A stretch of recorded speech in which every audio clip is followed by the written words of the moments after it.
Caros amigos, vamos lá, nossa aula do dia 18/3 é uma aula bastante interessante. O nosso tema é Direito Coletivo do Trabalho, entidades sindicais, espécie, natureza jurídica, estrutura das entidades sindicais, enfim.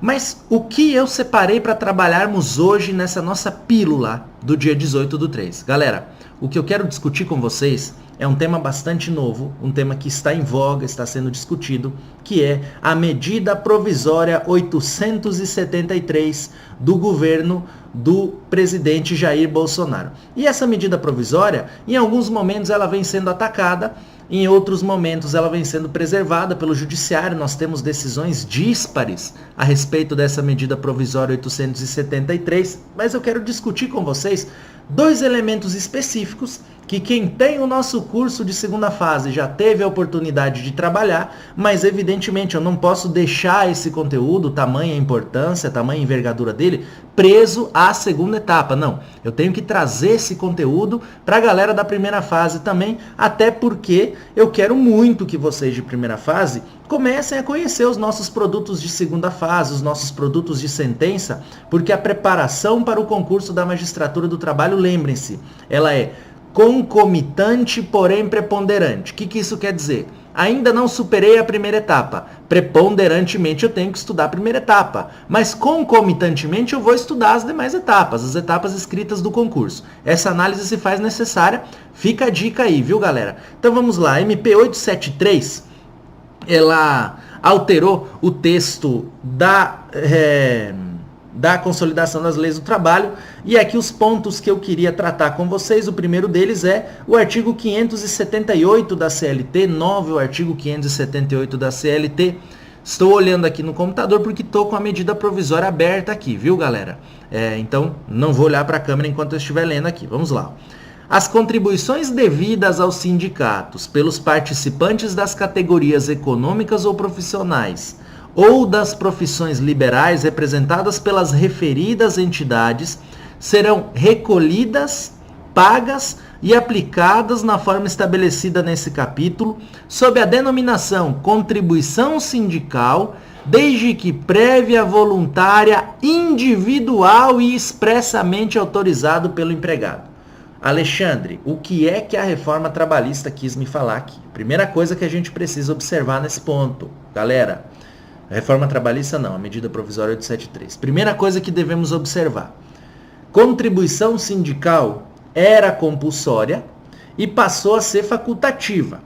Criou-se aí uma discussão com a atuação do Ministério Público do Trabalho no sentido de que a autorização do empregado via norma coletiva, ou seja, a autorização meramente coletiva, aquele desconto que já consta lá no instrumento sindical, aquela autorização de desconto que consta no instrumento coletivo, no instrumento normativo da categoria, é suficiente para afastar a necessidade ou para exigir a necessidade de recolhimento da contribuição sindical. Problema. Muitos trabalhadores falam o seguinte, olha, eu não quero ter o desconto da minha contribuição sindical porque eu não aderi à contribuição sindical, eu não anuí expressamente esse desconto. Surge então a controvérsia, a matéria chega ao judiciário trabalhista. E eu tenho então dois entendimentos que figuram. Um primeiro entendimento fala que basta autorização por norma coletiva, independente da autorização individual expressa de cada trabalhador, e um segundo entendimento que, pautado na súmula 666 do Supremo Tribunal Federal, ou seja, um segundo entendimento que aplica mutatis mutandi à súmula 666, fala o seguinte, olha, é necessária a autorização individual expressa do empregado para que haja ou para que seja possível o desconto da contribuição sindical todo mês na folha de pagamento dele. Então, o Poder Executivo avoca essa matéria e edita esse artigo ou reformula esse artigo 578 da consolidação das leis do trabalho para falar o seguinte, olha, no caso da contribuição sindical, a adesão tem que ser prévia, ou seja, anterior ao desconto, voluntária, ou seja, o trabalhador tem que aderir sem vício de vontade, individual, não basta por norma coletiva, e expressa, ou seja, ele deve dar uma autorização expressa por escrito. Aqui ela não fala expressa ou falada, ou expressa escrita, mas subentende-se que essa autorização de desconto ela seja uma autorização escrita e não meramente verbal. Esse é o primeiro ponto que a medida provisória 873 trouxe. Mas nós tivemos outros pontos também bastante controvertidos aqui, em especial o que altera o 582 da CLT.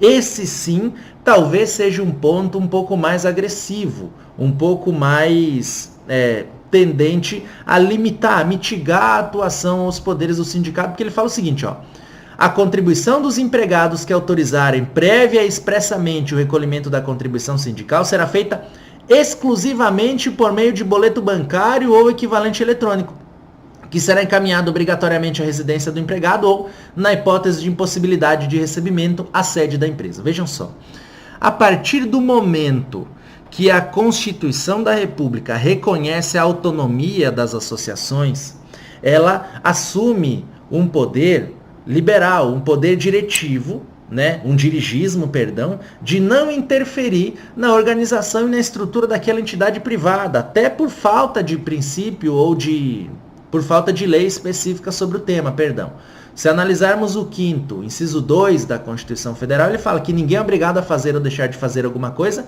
senão em virtude da lei.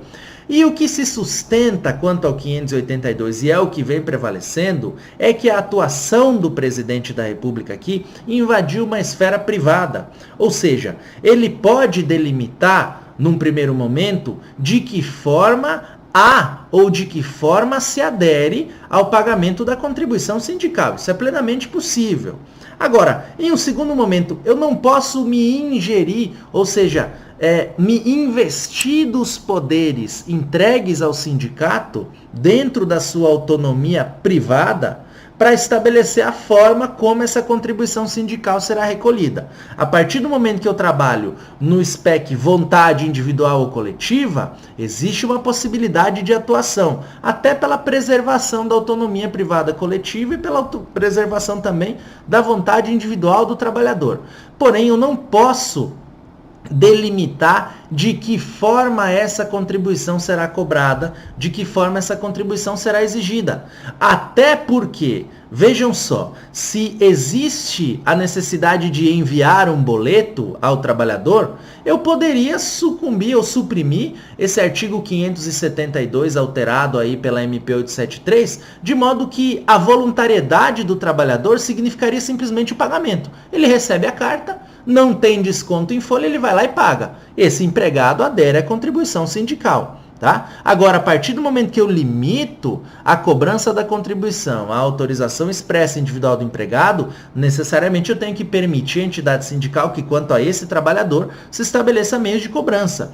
E mais, não há óbice a estabelecimento em norma coletiva pelo próprio princípio da autonomia da negociação coletiva, da autonomia do sindicato profissional, do sindicato patronal, no ato da celebração de normas coletivas, que se estabeleça lá na norma coletiva a forma como se dará o desconto da contribuição sindical àqueles trabalhadores que assim aderiram. Então, fica a reflexão quanto a esse ponto, um ponto extremamente complexo, extremamente controvertido, e sigamos quanto aos mais temas. Valeu, galera!